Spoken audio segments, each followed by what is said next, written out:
want to ask you a little bit, to tie all of that together. When I looked at pictures that I found on some of the Patton memory boards and websites, I see pictures of state champions, state record holders, guys like Jennison and Webeck and Scarborough and Webster and yourself just hanging out together. And this was commonplace that, the Detroit swim scene in the early 60s, when you really study the history, is remarkable. And you were in the middle of that. And to take it a step further, guys like Doug Webster, who made their own history in 1966, viewed you as the pinnacle because you were a reigning state champion early in the decade.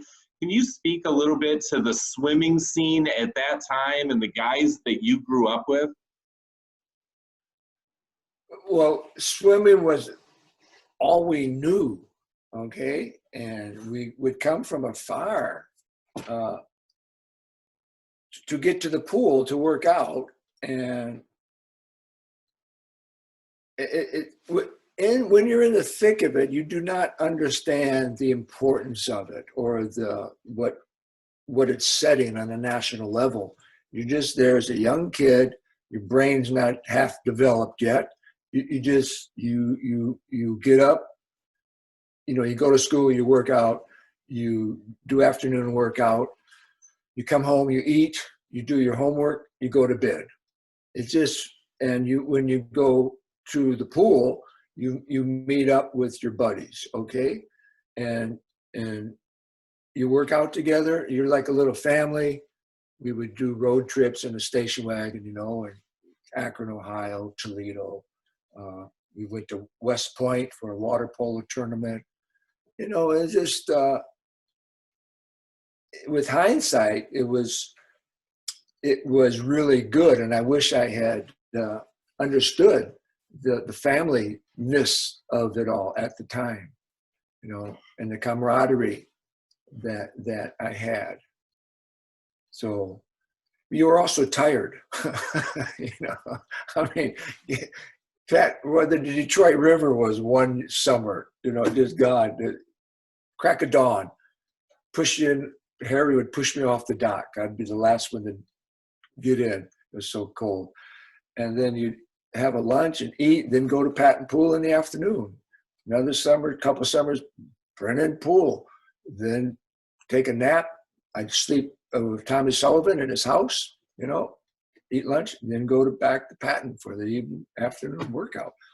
School days, if at high school, I'd work out with the Pershing high school team before school, or Seaholm when I went there for my senior year. And then, so this swimming was all encompassing. And I'm not, like Doug Webster is very articulate and record holder of a lot of the facts. Those I don't have at my fingertips of times and whom and all of that. It's just, for me, it was just my world that I was in. And it was both enjoyable and I won't say terrifying, but when you're going to meets, you're just programmed to swim. So it's the only, I remember the quality I had that might be exceptional or unexceptional was that generally I would be, I know in university, the last person to swim on a relay because I never choked. It just wasn't an issue for me. The fear of, having to catch. I just would always just be steady. And that's a quality I've maintained throughout my life in situations. Rock, my pewter means rock, and just rock steady. And so that's both good and bad,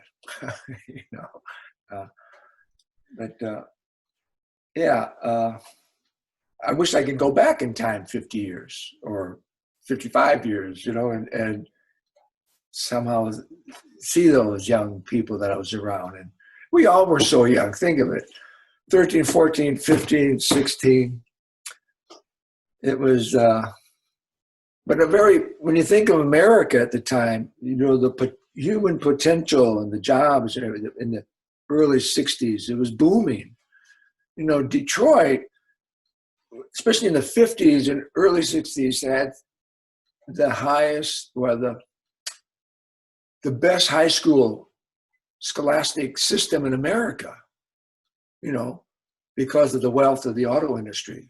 The junior highs all had swimming pools. We all had, all these extracurricular courses. And that's the tragedy for me of Detroit, was that when the jobs went south and then to Asia, Detroit just went imploded.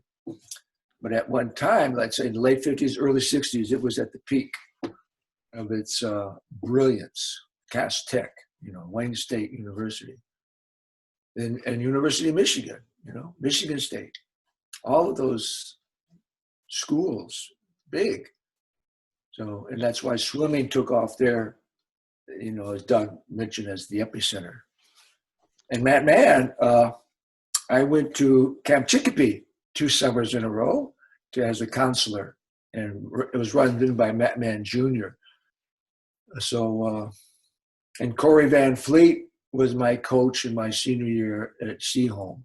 So I was kind of thrust into all these other names and great experiences. So this will be a challenging conversation for me, because in each answer you give me 4 follow-up questions that I want to ask immediately, and I can only choose one each time. So I want to try and follow linearly a little bit, because you brought up the tragedy in Detroit, and I think it gives us a chance to tell a little bit of history here for people that don't know it, but it's very important in your personal history. So make sure I don't miss any details here, but in 1963, it is a banner year for Detroit swimming. Bill Jennison sets a national record. Ken Wiebeck puts on a tremendous show as he wins a couple of events. Rick Scarborough breaks state records. 3 swimmers from this area of Detroit, all performing so well, each winning 2 events at the 63 championships. And unfortunately, in 1964, a millage did not pass in the city of Detroit for that upcoming school year. And what that caused was swimmers like yourself to have to figure out what they were going to do. And I've gathered from other conversations that you and perhaps your dad looked outward and tried to figure out where you were going to land. And the word recruited was used in that, as far as you were a wanted commodity. You were the best swimmer in the state and a state record holder, and every school in the area would have loved to have had you, I'm sure, but you wound up at Seaholm. Can you tell me a little bit about what you remember about that sequence of events that played out in 63 into 64, not just with the millage and the end of Detroit swimming for a year and a death blow? Really, when you look at it historically, it changed the face of Detroit swimming, and it affected you personally. I'm going to get out of the way. Hopefully my history lesson was accurate, and I'd like to hear your memory. No, it is accurate. And what happened, so I was a junior in high school when the millage failed. And so it meant that in the next year, the next school year, they cut out swimming in the Detroit public high schools. So there was no, and I was swimming with Harry Hawk and the Patton team. That was AAU. So, but all the high school championships and all that were high school, and so it was important to stay in that league. So it created a touchy situation. So my dad wanted me to compete in high school, so they were willing to sell up their Detroit home, move somewhere, so I and my younger brother could swim. And why Dad chose Seaholm, I don't know. My good friend Jim Matthews went to Royal Oak Kimball. He swam there. Doug went to Kimball. And we went to Seaholm. The fallout, though, was that Corey Van Fleet said for me to work out with him, I could not work out with Harry Hawk in the Patton team. So, I was 17, maybe 16 even then, 17.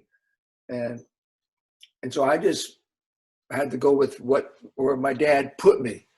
And that created a split, almost, it hurt me in some ways to leave Patton. And I know Harry was incensed, and, you know, his good swimmer. And so that was a rift. And my dad, he probably got an argument with Harry about it all, but it was important in my dad's eye, and even me, to swim high school. So I had that senior year with Corey Van Fleet. And probably, I don't think I met Harry until there was a reunion, like 20 years later. See, so that's if the millage had passed, I would have stayed in Detroit. Nothing would have changed, you know. And I probably would have kept on going where I ended up in life. But that was a big bump in many ways. Corey worked on my stroke, which smoothed it out a little bit. And so it was a rough time for everyone. I can imagine. It seems, you know, the sad thing to me is, you know, when you look at all those state meet results in succession, you can see that the Detroit swimming scene never really recovered from that year off. I think they only missed 1 year, and it just, the implications were seismic. I think I still have the pool records in a few of the high schools. It isn't true. Somebody said, you know, and why would they be beaten? There is no swimming still today. So things will come around, though. Sure. Let me ask you, as you're kind of transitioning through there, I think the last year that we kind of talked about was that 13-14 year. And as you know, Doug described you were a target because it seemed that you were very good very quickly. Is there a moment of success that you remember as a young swimmer, maybe when you moved to, you know, really started living that lifestyle that you've described in there, a big meet, a big race, or just something that stands out to you that really spurred you forward and made you realize that you could be very good at this? Yes.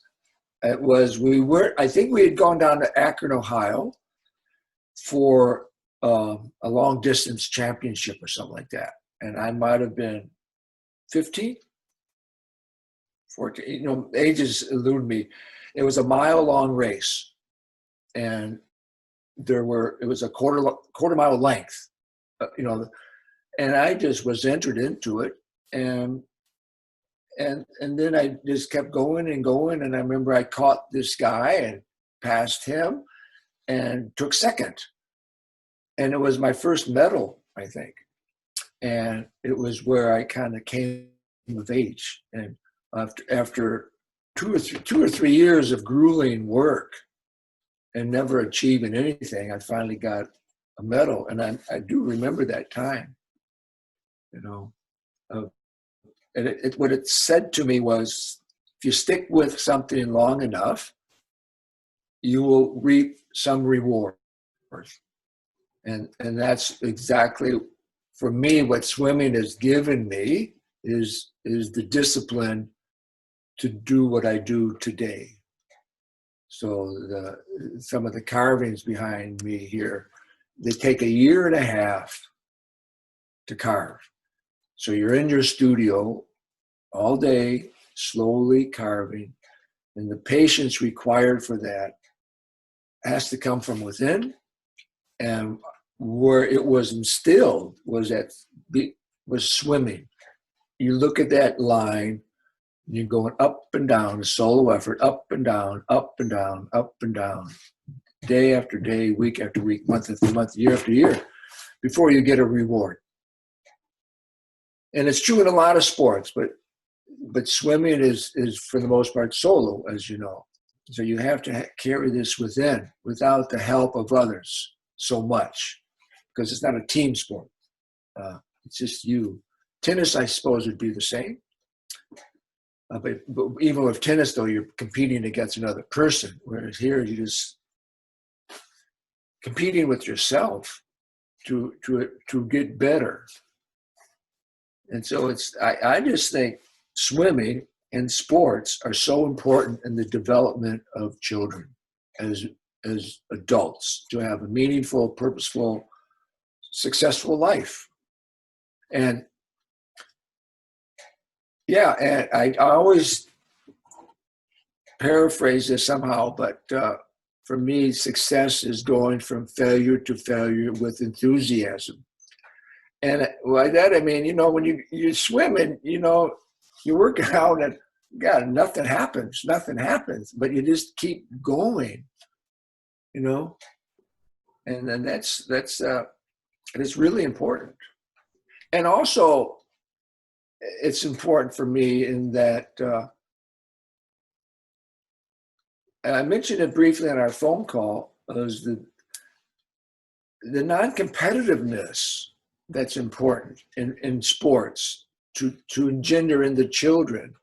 So that your notion of self is not dependent upon beating somebody else.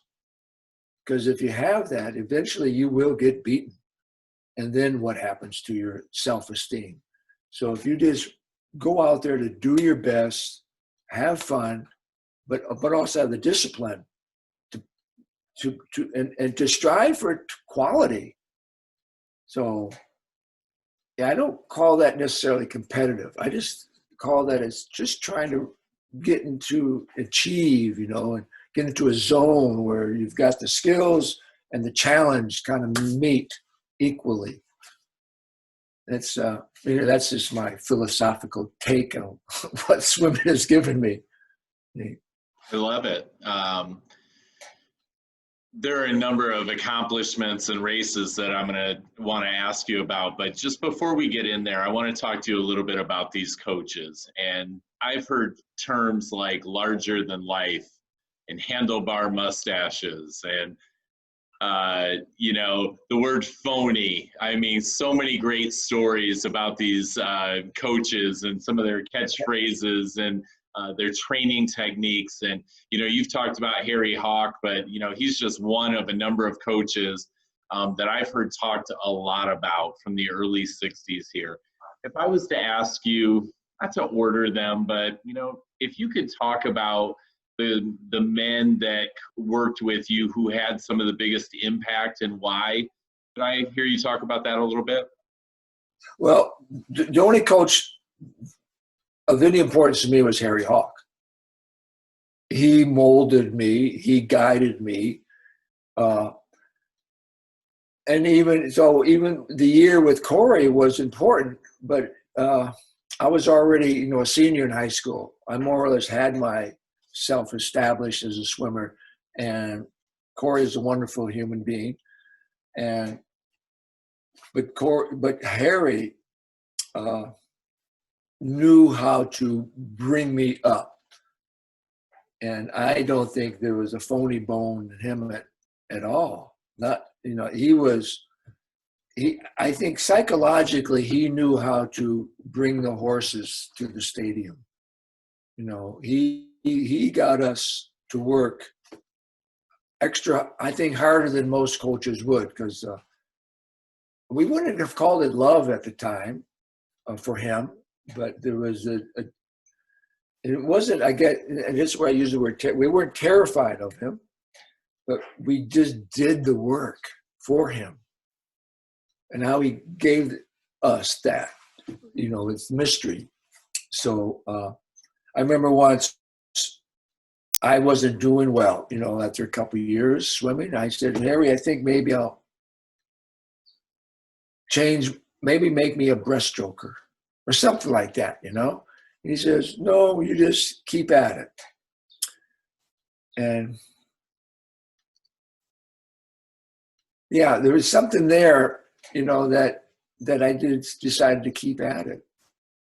And then bingo, then you hit it. So So so I didn't know that much about Doc Consoman or any of the others. You hear them, but your life is Harry's the big figure in your life. Cigar smoking,